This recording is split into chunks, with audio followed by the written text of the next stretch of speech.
everybody, and welcome to Marty's Moment.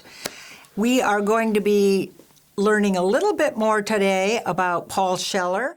So, Mr. Past President Paul Scheller, tell me, for the benefit of the audience and those who haven't sat at your table in the back, how many years have you been in Rotary? I've been in 54 years in Novato Rotary. Wow, and you were honored at 50 years, right? Yes. And you are going to probably make it to 55 or 60 at the rate you're going. Well, we're lucky to have you. Sometimes the newer members don't get to know exactly how active and contributory, if that's a word, what you've done for Rotary in your early years. You were involved in the Novatos, is that correct? You're a builder by trade. That's correct. Is it true you grew up right here in Novato, over by, what would that neighborhood be called? Marion Avenue and Benton Lane. Marion and Benton. Our property was right in the corner, and right in the corner now, Bruce Palmer lives there. And your family, before all those lovely homes were built, had 5 acres, is that true? It was a little over 6 acres, yes. Wow. What can you say, having grown up in Novato, the big differences between old Novato, present Novato, and what you'd like to see for future Novato? Well, old Novato was so much different than almost every place today, for the simple reason it was a lot simpler life. We didn't have near the government intrusion every place you go. And you grew up here as a free, liberalized person. And it was just a great place. And like in Novato Creek, we fished every year. We swam it. We had swimming pools in it.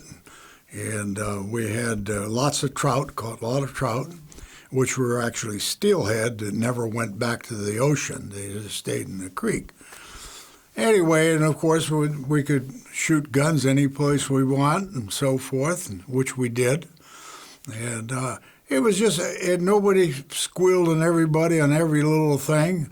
If you had a ditch like over in Benton Lane and Marion Avenue, where our property was, if something was wrong with the water wasn't running right, you didn't call anybody. You went out there and took care of it, and everybody took care of things, and everybody worked together as much as possible, and most people anyway.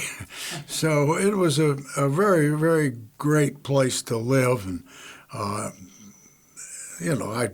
could call all kinds of things along those lines. And one of the things I could tell you is kind of funny. And around 1950, I had a brand new BSA motorcycle, and of course it would run like hell with that all over the place. But at nighttime, I'd go when I got fairly early home, I'd go down Grant Avenue and Simmons, then Virginia Avenue and Simmons Lane. But by the time I got to the middle of Virginia Avenue, I was doing about 90, maybe 100 miles an hour. And I had a megaphone that made tremendous noise. And years later, one of the neighbors there, the Knights, I got talking to them. He says, "Yeah, we could have killed you." But the reason I said this is not because of the motorcycle, but people just live and let live. It just sucked it up a little bit. Because I guarantee if I went by there every hour, I'd have heard about it. A great time for especially young boys. I can't speak for the girls, but everybody locked them up. So somewhere in here, you met Edna and Yes. got married and started a family. How did the two of you meet? Well, we met at College of Marin. When I got out of the service, I went to College of Marin. And sure enough, Edna was there too. And so things happened and we got married. And Novato today is still a good place. Nobody's burning flags yet. and stuff like that. Now, it's just a nice place, and people try to look out for each other as much as possible, even though there are intrusions that we never used to have. But nevertheless, it's a great place today. What do you see for Novato's future, Paul? Well, I don't think it's going to change an awful lot. There'll be some additions. I've followed the growth of Novato for many, many years. In fact, I was active in it with the city council at times because there are lots of things I did not agree with. Not saying I'm right or wrong. However, I think I was right. But nevertheless, it's been controlled growth all along. It's more than controlled. If you look at the early writings from the city of Novato about the expansion of the city, right now we'd be way over 100,000. And of course, each time it got smaller and smaller. So we're now getting very few new people. I mean, there's not many houses being built, number one. If it wasn't for Hamilton, it would be drastic. But the difficulty, the expense of building, what bothers me more than anything is that middle class and even some upper class cannot possibly live in Novato. And that really bothers me. It's making an exclusive,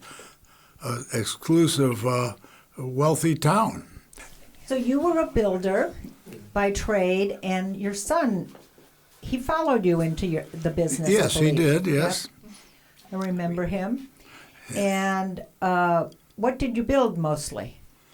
I've built new houses. I've done the ones I enjoyed most was putting additions on houses, and I had a pretty good mind for it, and how to architecturally do it, and I had to hire an architect to do it.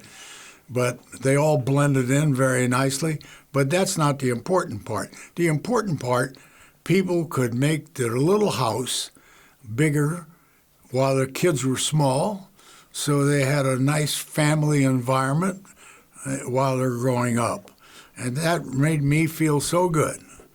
I got more pleasure out of that than, and of course I've built built quite a few commercial buildings in town, and rebuilt the cheese factory out there completely back in the 70s, and lots of other projects. So, Paul, how did being a Rotarian, because at that 54 years ago you were a younger Rotarian, how did that impact your life, your social life, and your business life here in Novato? It had an awful lot to do with it, no question about it. First of all, going in a Rotary. But before I talk about Rotary, I was in the JCs before. And the JCs were extremely active in Novato. We had all kinds of projects, physical projects that we did. Like one of them that we did, we had over 250 American flags.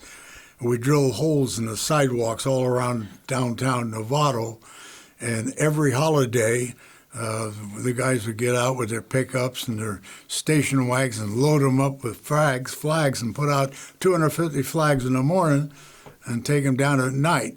So I had a pretty good introduction to do things for the town and the city and the world, and finally with the world with Rotary. And Rotary's had a great effect. First of all, is the quality of people in Rotary that I appreciate completely, even though politically sometimes we're on the different sides. But that'd be here and there. But in any case, it had a tremendous effect. It had a tremendous effect in trying to help people all over the world. And Rotary is as good an example as I can possibly think of.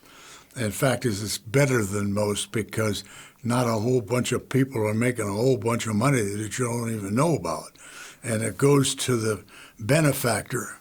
And I think it's so important. Great. Well, Paul, I really appreciate you taking the time to visit with us today, helping our club get to know you a little bit better and hearing your thoughts on this fabulous city of Novato. So in the meantime, we will just say, you may be next.